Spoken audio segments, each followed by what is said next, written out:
آپ لوگوں نے یہ غور سے ٹائم سکیل بھی سمجھنی ہے اور یہ کہ ہوا کیا ہے ایگزیکٹلی، تو یہ ذرا آپ آرام سے ذرا سمجھ لیں۔ 2008 میں 2013 تک پی پی پی کی گورنمنٹ تھی۔ جیسے میں نے آپ کو بتایا کہ پریزیڈنٹ آصف علی زرداری پریزیڈنٹ تھے۔ ایک لا تھا جو 1970 میں پاس ہوا۔ اس لا کے مطابق لا یہ تھا، میں آپ کو پڑھ دوں: آل اینٹیکس آئٹمس کارز، میں پھر سے کہتا ہوں کارز، گاڑیاں shall not be allowed to be purchased by the recipient، مطلب ہے کہ آپ کو خریدنے کی اجازت نہیں ہوتی۔ Cars shall be given to the central pool of cars of the cabinet division، مطلب کہ جو گاڑیاں ہیں جو آپ کو گفٹ ہوتی ہیں باہر سے، وہ جو سینٹر پول ہے گاڑیوں کا کیبنٹ ڈویژن میں، وہاں جاتی ہیں، آپ کو خریدنے کی اجازت نہیں ہوتی۔ یہ آپ لوگ واضح طور پہ سمجھ لیں۔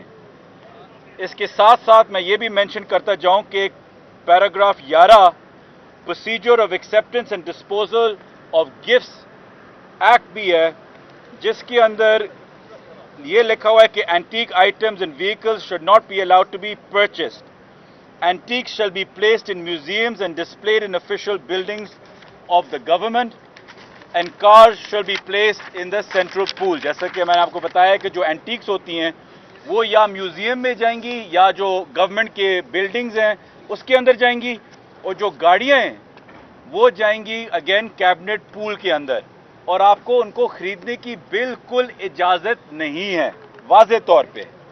اب ہوا کیا پاکستان کے ساتھ کہ 14 فروری 2009 میں سید یوسف رضا گیلانی پرائم منسٹر تھے۔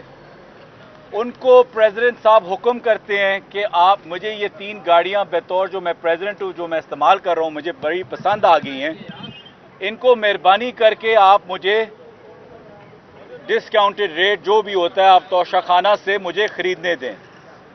کیونکہ ویلنٹائنز ڈے تھا، آئی تھنک پرائم منسٹر صاحب کچھ زیادہ ہی مہربان تھے اس وقت۔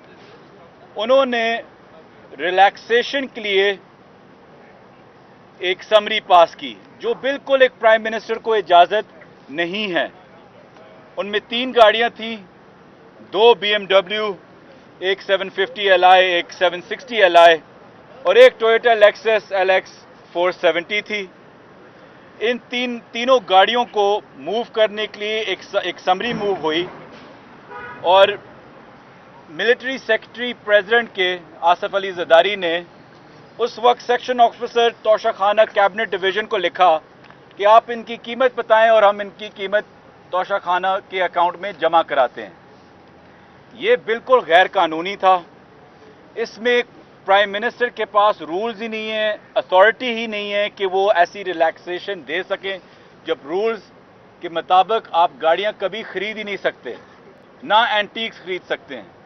یہ واضح طور پہ 1970 سے یہ رول چلتا آ رہا ہے، اور کبھی کسی نے اور نے بھی کوئی گاڑی نہیں خریدی سوائے ان تینوں گاڑیوں کے آصف علی زرداری نے۔ تو یہ رول صرف ایک انسان کے لیے، ایک پریزیڈنٹ کے لیے، پرائم منسٹر کے اوپر پریشر ڈالا گیا پریزیڈنٹ ہاؤس سے کہ ریلیکسیشن مجھے کرا کے دو۔ یہ لوگ باتیں کرتے ہیں کہ یہ توشہ خانہ پہ خان صاحب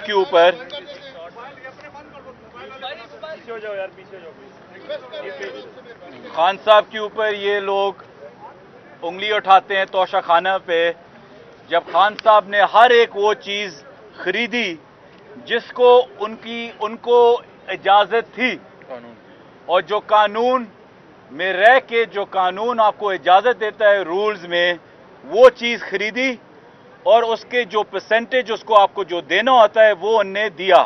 بلکہ وہ بھی نہیں صرف کیا، اس کے بعد ان نے جو 20 یا 30% توشہ خانہ کی جو آپ کو پیمنٹ کرنی پڑتی ہے اس کے ویلیو کے مطابق اس کو 50% تک لے کے گئے۔ لیکن کسی نے بھی کبھی یہ نہیں اٹھایا کہ